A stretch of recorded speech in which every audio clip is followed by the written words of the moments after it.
सभी को मेरा प्यार भरा नमस्कार। पेडल अप के इस यूट्यूब चैनल पर आप सभी का स्वागत है।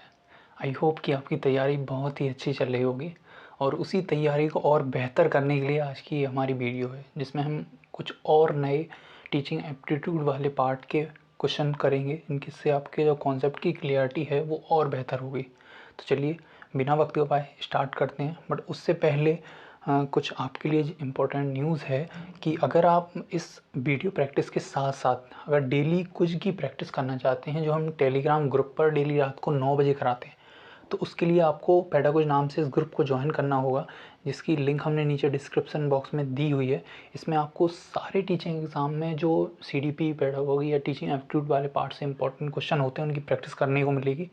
इसके साथ ही अगर इन क्वेश्चंस की अब PDF चाहते हैं जो हम डेली यूट्यूब पर कराते हैं, तो उसके लिए आपको पेडल अप ऑफिशियल नाम से टेलीग्राम चैनल को ज्वाइन करना होगा, जहां हम एजुकेशन से रिलेटेड इंपॉर्टेंट न्यूज़, अपडेट्स और साथ ही साथ नोट्स वगैरह प्रोवाइड कराते हैं। तो चलिए आज की क्लास को बिना वक्त गवाए स्टार्ट किया करें। उससे पहले आपको पता ही है कि ये जो हमारी वीडियो है वो किस एग्ज़ाम को स्पेशली टारगेट करके बनाई जा रही है। तो वो हमारा चंडीगढ़ PRT JVT वाला, जो भी रिसेंटली उसका नोटिफिकेशन अनाउंस हुआ था, और आपका EMRS एग्ज़ाम, जिसमें आपका टीचिंग एप्टीट्यूड वाला पार्ट आना ही आना है, उसको फोकस करके ये स्पेशली क्लास है। तो चलिए आगे बढ़ते हैं।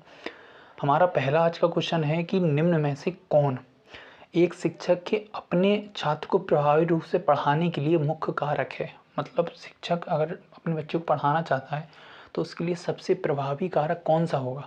क्या वो knowledge of the learners habit, मतलब बच्चे की आदतों के बारे में जानकारी है? नॉलेज ऑफ लर्नर्स एटीट्यूड, मतलब उसके बिहेवियर, उसके बारे में जानकारी होना ज़रूरी है? Knowledge of learners mental level, मतलब उसके मानसिक स्तर के बारे में जानकारी होना ज़रूरी है एक शिक्षक को? या नॉलेज ऑफ लर्नर इंटरेस्ट, मतलब बच्चे की रुचि के बारे में जानना एक अध्यापक के लिए ज़्यादा ज़रूरी हो जाता है। तो आपको इनमें से सही आंसर लगाना है। तो जो इसका सही या राइट आंसर होगा मेरे अकॉर्डिंग, आप हो सकता है 2 सेकंड के लिए वीडियो पॉज करके अपना आंसर दे सकते हैं, तो जो सही आंसर माना जाएगा वो है knowledge of learners mental level. अब मानसिक स्तर का पता होना या क्यों ज़रूरी है, बाकी ज़रूरी क्यों नहीं है? देखो, आदतों से इतना प्रभाव लर्निंग पे नहीं, हाँ लर्निंग पे आदतों का प्रभाव पड़ता है, बट उस हर आदतों का ये ज़रूरी थोड़ी है कि टीचर को पता हो, है ना। हर आदतों के बारे में पता होना ज़रूरी नहीं है, या हर इंटरेस्ट का पता होना भी ज़रूरी नहीं है। और व्यवहार धीमे धीमे लर्निंग के अकॉर्डिंग बदलता जाता है बच्चे का। तो इन चारों में जो अम्ब्रेला टर्म है जिससे ये सारी चीज़ें जुड़ी हुई हैं, वो है आपका मेंटल लेवल। क्योंकि मानसिक स्थिति अगर बच्चे की पता चल जाए तो उससे हमें आदतें, उसका रुचि और उसका व्यवहार, तीनों बातें पता लग सकती हैं। तो आई होप कि आपको ये बात समझ में आ गई होगी। बढ़ते हैं अगले क्वेश्चन की ओर कि मोटिवेशन में कौन सा ज़्यादा प्रभाव, मतलब मोटिवेशन में से कौन सा सबसे ज़्यादा प्रभावित होता है? क्या वो टीचिंग है या वो लर्निंग है? तो अभिप्रेरणा से आपको बताना है कि इनमें से दो में से कौन सा सबसे ज़्यादा प्रभावित होता है। क्या टीचिंग है या लर्निंग है, दोनों है, इनमें से कोई नहीं। तो अगर बात करें मोटिवेशन की, तो इनसे मोटिवेशन से जो प्रभावित या इफेक्टिव होता है वो सबसे ज़्यादा टीचिंग भी होती है, आपकी लर्निंग भी। अब इसको देखेंगे ज़रा कि ऐसा क्यों है। क्योंकि लर्निंग को अगर हम एक स्टूडेंट चाइल्ड के पॉइंट ऑफ व्यू से देखें, तो अगर बच्चे में के अंदर मोटिवेशन नहीं है तो वो लर्निंग कुछ करेगा नहीं, सीखेगा नहीं। और अगर एक शिक्षक के अंदर कोई मोटिवेशन नहीं है पढ़ाने की, तो वो टीचिंग क्या देगा, है ना। इसलिए मोटिवेशन से ये दोनों रिलेटेड हैं, तो इसका आंसर हो जाता है बोथ। आई होप कि आपको समझ में आ गया होगा। बढ़ते हैं अगले क्वेश्चन की ओर कि अधिगम का सबसे मुख्य कारक कौन सा है? What is the main factor of learning? रुचि, अभिप्रेरणा, प्रपगता या कोई नहीं? तो जो लर्निंग से डायरेक्ट जिसका कनेक्शन है वो है आपका मोटिवेशन, मतलब अभिप्रेरणा। हो सकता है कई लोग इससे इंटरेस्ट टिक कर रहे हो, बट मैं आपको इसका रीज़न ये बताता हूँ कि मैंने ये क्यों ऑप्शन चुना है। क्योंकि ये देखिए कि कभी कभी ऐसा होता है लर्निंग में बच्चे को कुछ चीज़ इंटरेस्टिंग नहीं लग रही होती हैं स्टार्टिंग में, ठीक है। तो उसको टीचर को अपने अकॉर्डिंग इंटरेस्ट लाना पड़ेगा, वो स्टार्टिंग में अब मेन फैक्टर नहीं माना जाएगा। बट अगर किसी बच्चे में मोटिवेशन ही नहीं है, भले ही उसका इंटरेस्ट हो या ना हो, तो वो आगे लर्निंग कैसे करेगा? और मैच्योरिटी लर्निंग के फैक्टर में आता नहीं है। मैच्योरिटी एक आपको पता है कि एक फिजिकली तौर पे मैच्योरिटी को लिया जाता है, स्वाभाविक प्रक्रिया है आपके बॉडी लेवल पे। बढ़ते हैं अगले क्वेश्चन की ओर कि अधिगम में शामिल नहीं है। अब बताना है कि इन चारों में से किस चीज़ को आप अधिगम में शामिल नहीं मानेंगे, किस चीज़ को लर्निंग के बेस पे नहीं देख सकते आप। कांटे की चुभने के बाद पैर को हटा लेना, जलेबी को देखकर मुंह में पानी आना, 13 साल के पुनीत के चेहरे पर बालों का आना, या अभ्यास से गाना सीखना? तो यहाँ एक ऑप्शन अगर मैं एलिमिनेशन मेथड लगाऊँ तो सीधा हट जाता है, वो है आपका 4th वन। क्यों? यहाँ सीधा दिया है अभ्यास से क्या सीख रहा है, हम गाने सीख रहे हैं, तो ये आपका लर्निंग का पार्ट हो जाता है।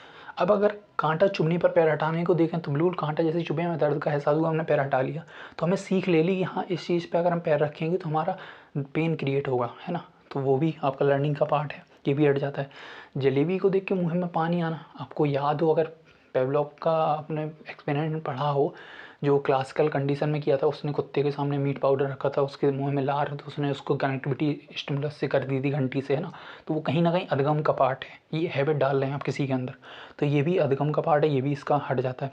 अब पुनीत के अगर चेहरे पे बाल आ रहे हैं तो ये कहीं ना कहीं उसकी बायोलॉजिकल का पार्ट हो जाता है, ना कि लर्निंग का, कि 13 साल का हुआ मतलब अडल्ट में जा रहा है तो उसके चेहरे पर बाल आ गए, है ना, प्यूबर्टी की निशानी होगी, तो ये अधगम से रिलेटेड ना होकर उसके फिजिकल डेवलपमेंट से रिलेटेड है। आई होप कि आपको समझ में आएगा। बढ़ते हैं अगले क्वेश्चन की ओर कि अधगम होने का सही क्रम, अगर आप किसी बच्चे की लर्निंग कराना चाहते हैं तो सही क्रम क्या रहेगा?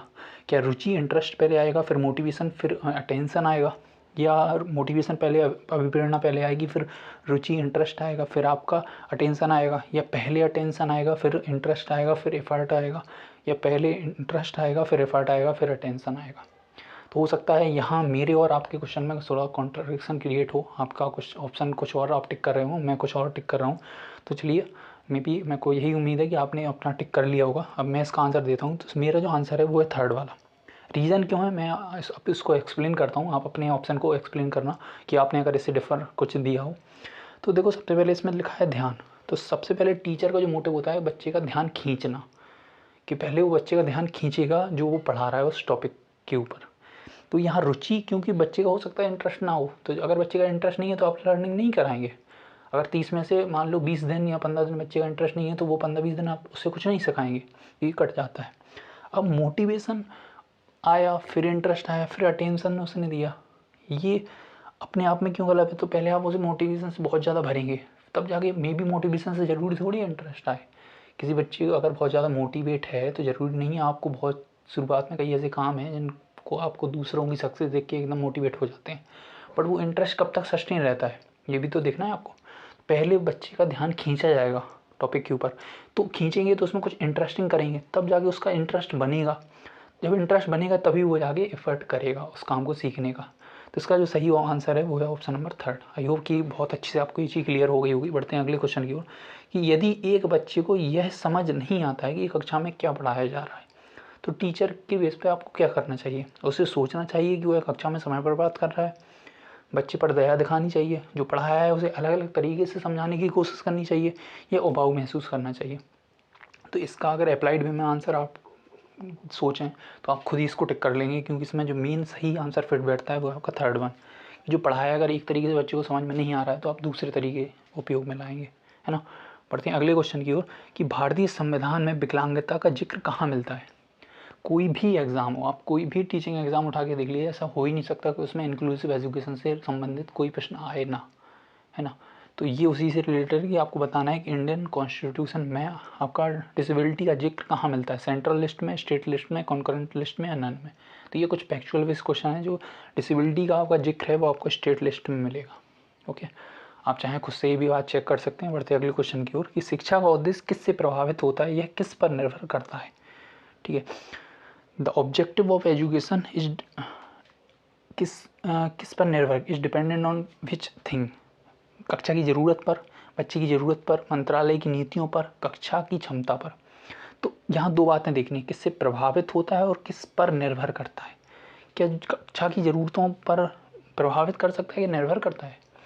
बच्चे की ज़रूरत से प्रभावित भी होता है और निर्भर भी करता है। शिक्षा का उद्देश्य यहाँ बात करी गई, ये बात भी ध्यान रखनी है आपको। मंत्रालय की नीतियों पर या कक्षा की क्षमता पर? तो यहाँ जो मोस्ट अप्रोप्रिएट आंसर है वो आपकी मंत्रालय की नीतियों पर, क्योंकि यह एजुकेशन आपका ऊपर से जो भी ऑर्डर पास होता है वही इम्प्लीमेंट आगे किया जाता है। तो अगर ऊपर से गलत ऑर्डर ऐसा पास हो गया जो बच्चों के हित में नहीं है तो पूरा सिस्टम उससे अफेक्टेड होगा, ये बात आपको सोचनी है ना। इसलिए ये मंत्रालयों की नीति पर शिक्षा का उद्देश्य ज़्यादा निर्भर करता है। पढ़ते हैं अगले क्वेश्चन की ओर कि नेशनल ट्रस्ट एक्ट कब आया? इसे NTA के नाम से भी जानते हैं। तो ये आपका 1999 में आया था, है ना। ये फैक्चुअल बेस्ड क्वेश्चन। अब NTA आखिर में है क्या, इस बात को समझते हैं। तो आप सभी ने सुना होगा PWD एक्ट, ठीक है, 1995 में ये आया था, मतलब पर्सन विथ डिसेबिलिटीज़। इसमें 7 नियोक्ताओं के बारे में बात करी गई थी। कितनी? 7 नियोक्ताओं के बारे में। इसके बाद जो 99 में NTA आया उसमें इन 7 के अलावा भी कुछ नियोक्ता और ऐड करी गई। वो कौन कौन सी थी? उनमें से आपका अगर मैं बात करूं, उसमें से आपका मल्टीपल डिसेबिलिटी थी, सेरेब्रल पाल्सी थी मतलब CP, और आपका ऑटिज्म था। ये कुछ आपकी नई नियोक्ताएँ उसमें NTA में ऐड करी गई। किसमें? PWD के जो 7 हैं उसमें बढ़ा के आगे लाएंगे। ये भी बात आपको याद रखनी है ना।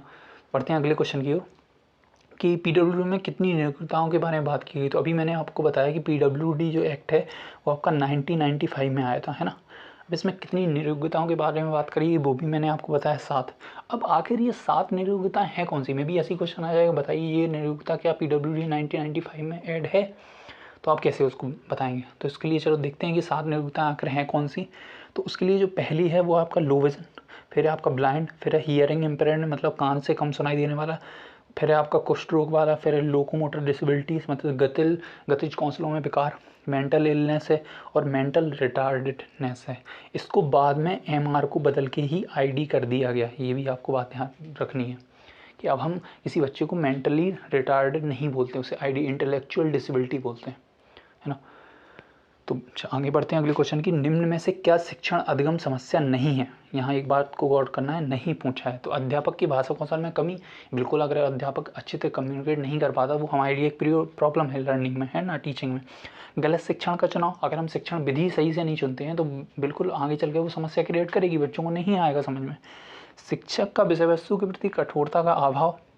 अब यहाँ देखने वाला, यहाँ कठोरता का अभाव वर्ड कहा है, बिल्कुल ही समस्या नहीं है, क्योंकि कठोरता तो होनी ही नहीं चाहिए पहले से, क्योंकि टीचर को फ्लेक्सिबल होकर चलना पड़ेगा एक बच्चे अलग अलग बच्चों की ज़रूरतों के हिसाब से। तो यहाँ कठोरता का अगर अभाव बता रहा है तो ये हमारे लिए प्रॉब्लम नहीं है, बल्कि हमारे लिए अच्छी बात है। तो यहाँ जो सही ऑप्शन हो जाता है वो है ऑप्शन नंबर 3। बढ़ते हैं अगले क्वेश्चन की ओर कि किस अवस्था में बच्चा अपनी संवेदनाओं के माध्यम से सीखता है। इन्फेंसी है, अर्ली चाइल्डहुड है, मिडिल चाइल्डहुड है, एडोलसेंस है। तो आई होप कि ये सारी स्टेज के बारे में आपने पढ़ा है, आपको सारी स्टेज के जो बेसिक कॉन्सेप्ट हैं वो क्लियर होंगे।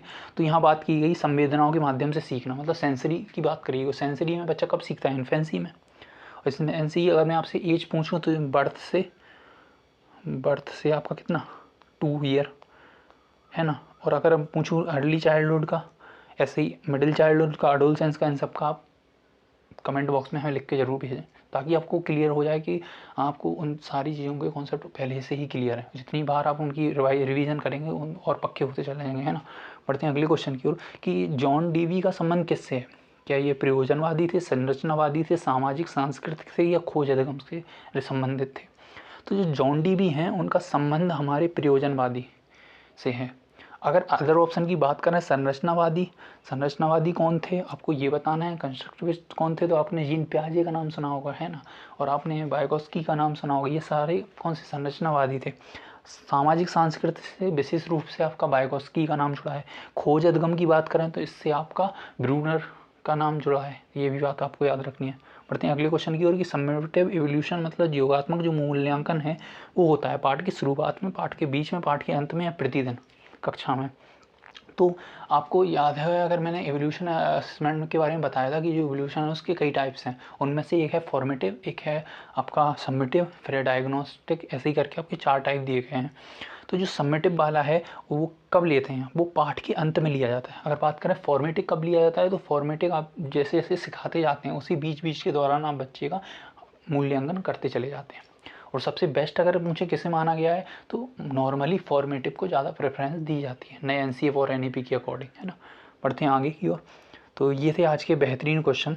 आई होप कि आपको सारे क्वेश्चन बहुत ही अच्छे लगे होंगे, समझ में आए होंगे। उनके साथ में जो एक्सप्लेनेशन आपको दिया गया वो भी आपको समझ में आया होगा।